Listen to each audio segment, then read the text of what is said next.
हमेशा सब कुछ एक जैसा नहीं रहता। कभी बातें ख़त्म हो जाती है, कभी भीड़ सन्नाटे में बदल जाती है, कभी लोग चले जाते हैं, कभी शोर को खामोशी घेर लेती है। वक्त चलता रहता है, हर वक्त बदलता रहता है। एक दिन सब बदल जाता है, जो बचती है वो बस यादें होती हैं। माई रोड लवर भाग 3 आखिरी पड़ाव। अर्नब भी अब अपना लंच करने के बाद एक बार फिर से ऑफिस के लिए निकल चुका था। बुआ भी इस बात से काफ़ी खुश थी कि इस बार उनकी अपने भतीजे के लिए की जा रही तलाश खत्म होने वाली है। अब सारा रात के डिनर की तैयारी में लग जाती है और उसे रात के खाने के लिए बताया जाता है कि उसे बिरयानी बनानी है। ये जानकर तो सारा खुशी हो गई थी कि बिरयानी तो बहुत ही आसानी से वो बना लेगी, लेकिन उसकी खुशियों की 12 तब बज गए जब उसे पता चला कि बिरयानी की हर सब्जी का एक फिक्स शेप डिसाइडेड है और उन सबको कितना कुक करना है, और उसके लिए भी अर्नब का अपना अलग ही टेस्ट है। अभी सुनकर सारा के हाथ पैर भी फूल गए कि वो कैसे करेगी ये सब। अब सारा मन ही मन सोचने लग गई, साइको, पता नहीं भगवान किस मूड में इस नमूने को बनाया होगा। एक लंबी सांस लेते हुए फिर मन ही मन सोचती है, खैर अगर ये जॉब चाहिए तो इतना सब तो झेलना ही पड़ेगा। और दूसरे ही पल वो घबराहट में फ्रिज की तरफ भागती है और लिस्ट में लिखी हुई सब्जियां चेक करने लग जाती है। वो सब्जियां चेक ही कर रही थी कि तभी पीछे से नकुल बोल पड़ता है, मैडम आपके पास बस 2 ही घंटे हैं और सर को वेट करना बिल्कुल पसंद नहीं है। नकुल एक शैतानी हंसी हंसते हुए कहता है, भले ही आज तुम 2 पड़ाव पार कर चुकी हो।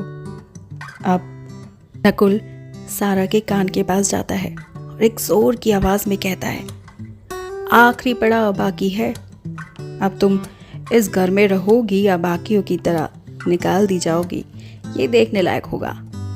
सारा गुस्से में फ्रिज का दरवाज़ा पटक कर बंद कर देती है और नकुल को चाकू दिखाते हुए कहती है, नकुल तुम अपना सोचो, कहीं ऐसा ना हो कभी तुम्हारा पत्ता साफ हो जाए। नकुल अपने पैरों को पीछे खींचते हुए किचन से सीधे बाहर निकल जाता है और बाहर निकलते ही कहता है, शुक्र है भगवान का, कहीं ये पागल मुझे मार ही न डालती। अब सारा अपना सर पकड़कर बैठ जाती है, इसलिए नहीं कि उसे बिरयानी बनानी है, बल्कि इसलिए कि बिरयानी में बीन्स लिखी थी और फ्रिज में बीन्स नहीं थी।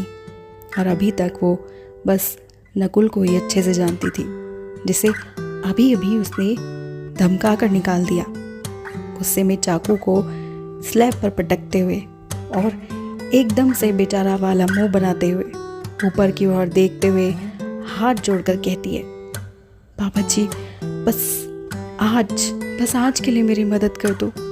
आपकी कसम मैं कभी भी किसी से नहीं लड़ूंगी।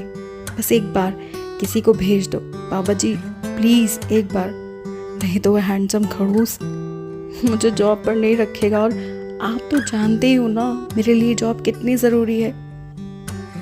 तभी पता नहीं कहाँ से अचानक से नकुल वापस आता है और उसे देखकर सारा ऐसे खुश होती है मानो जैसे आज उसने भगवान से कुछ और भी मांगा होता तो शायद मिल जाता। लेकिन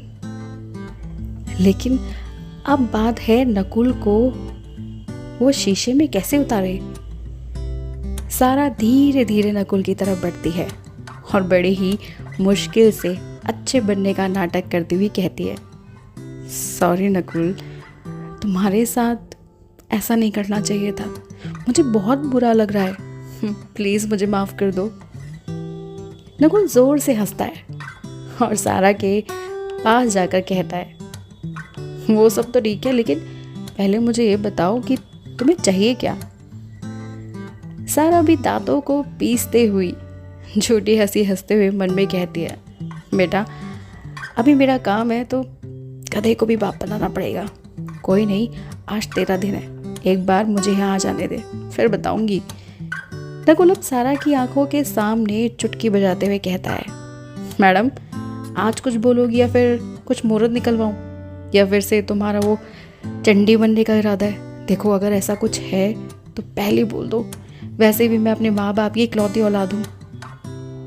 तभी सारा का ध्यान टूटता है और बड़े ही प्यार से नकुल से कहती है, सुनो बीन्स नहीं है वो मंगवानी है, और मैं यहाँ पर नहीं हूँ और नहीं जानती किसको बोलूँ।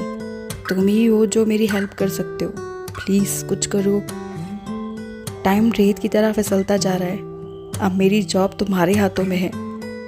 सारा आंखें बंद कर लेती है और दोनों हाथों को जोड़े नकुल के घुटनों पर गिर जाती है और एक आंख खोल कर देखती है कि वो उसे देख भी रहा है या नहीं। तभी नकुल सारा को उठाते हुए कहता है, बस बस ड्रामा क्वीन, बस मैं उतना भी बुरा नहीं हूँ जितना तुम मुझे सोचती हो कि मैं हूँ। वेट, मैं कुछ करता हूँ और किसी को भेज कर मंगवाता हूँ। सारा ये सुनते ही खुशी से चिल्लाने लग जाती है और कहती है, यस। नकुल एक हल्की सी स्माइल करते हुए कहता है, मैडम आप अपने घोड़ों को संभाले, अभी पिक्चर बाकी है। सारा पता नहीं इतनी खुश हो जाती है कि खुशी के मारे वो नकुल के हाथों को चूम लेती है। उधर नकुल भी उसकी इस हरकत से थोड़ा सा असहज हो जाता है और अपने हाथों को खींचते हुए कहता है, वेट, मैं पहले तुम्हारा काम तो कर दूँ, उसके बाद मुझे थैंक यू कहना, लेकिन बदले में तुम्हें मेरा एक काम करना होगा। बोलो मंजूर। अब सारा बिना कुछ सुने और बिना कुछ जाने नकुल की बात पर हाँ कर देती है और एक्साइटेड होकर कहती है, बस तुम जल्दी से किसी को भेजकर पहले मेरा सामान मंगवा दो, और मैं अगर सिलेक्ट हो गई तो इस जॉब के लिए तो मैं तुम जो भी कहोगे ना मैं करने के लिए तैयार हूँ।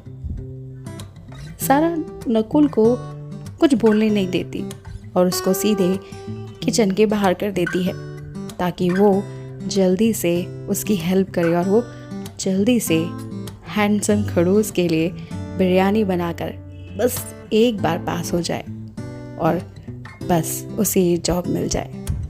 क्या सच में सारा ये एग्ज़ाम पार कर पाएगी? इस आखिरी पड़ाव को पार कर पाएगी? आखिर क्यों है अर्नव इतना ज़्यादा खड़ूस? जानेंगे कहानी के आगे के सफ़र में। लेखक की कलम से। हाँ हम सीधे ही अच्छे हैं, माना दिल के कच्चे हैं, छोटी छोटी बातों पे रो देते हैं। हाँ माना अपना आपा खो देते हैं, क्योंकि साजिशें नहीं आती हमें इसलिए भरोसा खो देते हैं। हाँ हरकतों से बच्चे हैं, लेकिन हम सीधे ही अच्छे हैं।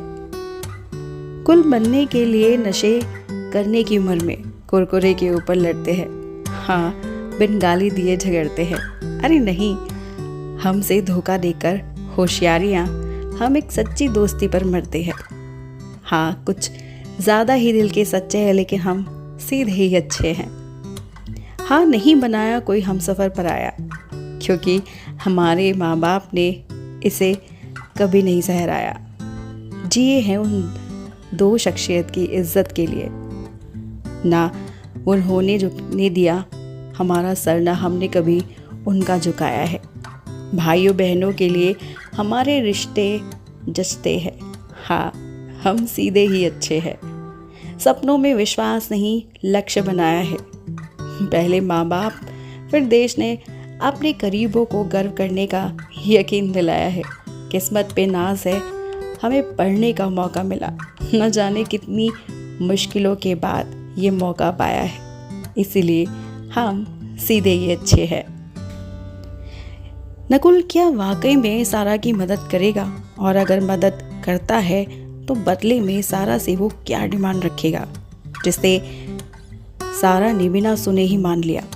क्या कि नकुल का खिंचाव है सारा के प्रति, या वो कुछ और ही चाहता है?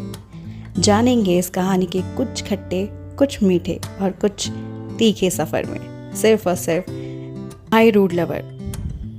स्टोरी मिनिएक्स पर। और हमारी स्टोरी अगर आपको अच्छी लगे तो हमारे चैनल को सब्सक्राइब करना मत भूलिएगा और हमारी वीडियो को लाइक शेयर ज़रूर करिएगा।